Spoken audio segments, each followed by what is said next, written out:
کہہ رہے ہیں جی مفتی صاحب آپ کی مہارت عملیات اور وظائف کے میدان میں اور طب نبوی میں بالکل زیرو ہے. یہ جن کی مہارت ہے نا ان کی بھی زیرو ہے. کوئی علم ہی نہیں ہے تو اس میں مہارت کیا ہوگی؟ علم ہی نہیں ہے تو یہ مہارت کیا ہوگی؟ جن کی مہارت ہے ان کو ذرا میرے سامنے 2 منٹ کے لیے لا کے بٹھاؤ, میں دیکھ لوں گا کتنے پانی میں. سمجھ میں آ رہی ہے بات؟ مثال کے طور پر میں کہوں کہ مجھے وظائف میں بڑی مہارت ہے, ایک مثال دے رہا ہوں, میں بھی دعویٰ کر دوں, اور میں ان کو کہوں کہ آپ کے بال, آپ کے بڑے بال ہیں, آپ ڈبل کروانا چاہتے ہو تو سورہ بقرہ کی آیت نمبر 326 256 دفعہ پڑھو. پھر میں آپ سے کہوں کہ آپ وزن کم کر, آپ نہیں, آپ کم کر دو غائب ہو جاؤ گے, آپ وزن بڑھانا چاہتے ہو تو سورہ نور کی آیت نمبر 345 463 دفعہ پڑھو. پھر میں ان کو یہ بتاؤں, پھر میں ایک بندے کو بولوں کہ سرسوں کا تیل یہاں لگاؤ, پھر یہاں لگاؤ, پھر ناف میں لگاؤ. ان سب جگہوں پہ جب سرسوں کا تیل لگاؤ گے تو اس سے 78 بیماریوں کا علاج ہوگا. میں یہ کہوں گا, لوگ کہیں گے ایکسپرٹ ہے, مہارت ہے.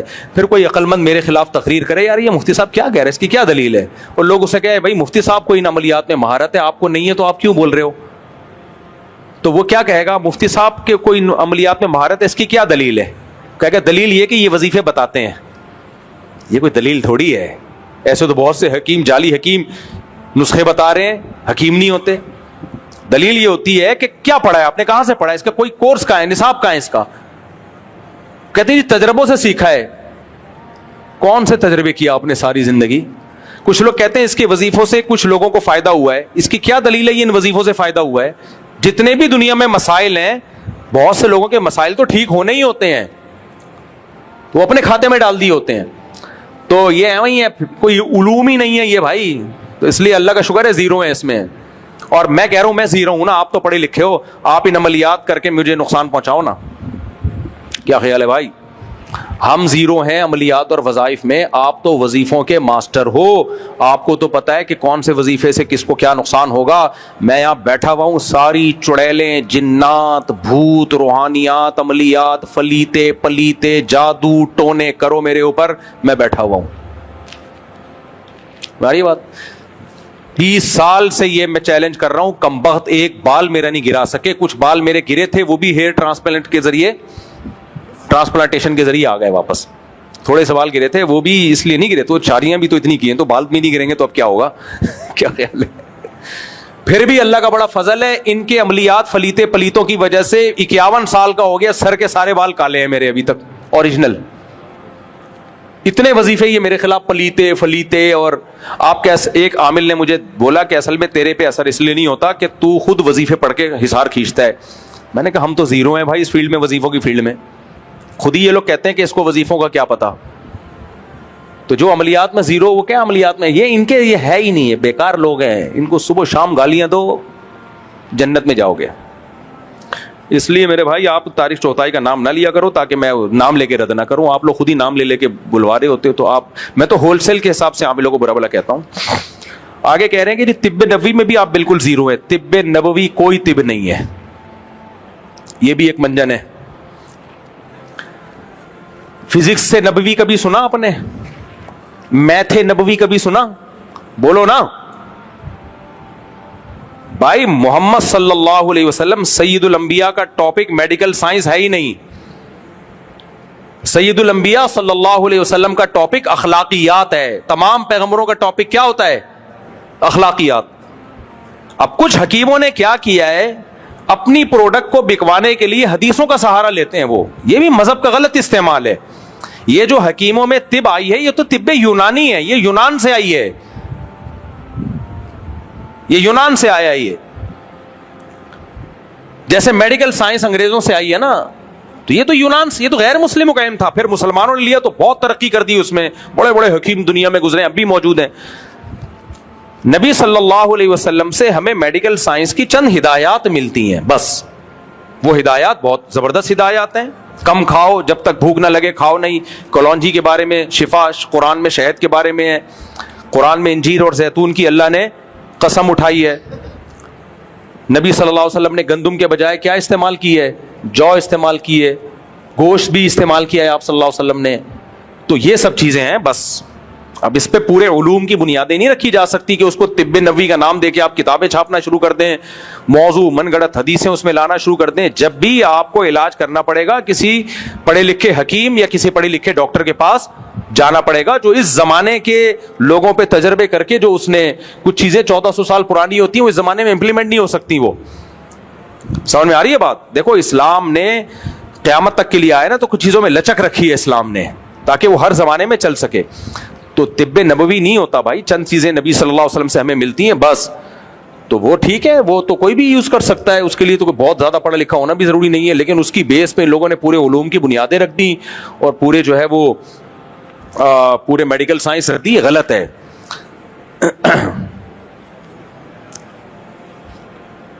اچھا بھائی کہتے ہیں کہ آپ ان مسائل میں آپ کی کم علمی اور لا علمی کی بنیاد پہ گفتگو سے احتیاط فرمائیں تو آپ کی مہربانی ہوگی اور امت بلا وجہ زہری انتشار کا شکار ہونے سے بچ جائے گی. امت کو ان طب نبوی کے نام پہ جو حکیم ہے انہوں نے ذہنی انتشار میں ڈالا ہوا ہے. کتنے حکیموں کو میں جانتا ہوں کمبختوں نے قہوہ پلا پلا کے لوگوں کو ہارٹ اٹیک کروا دیا ہے.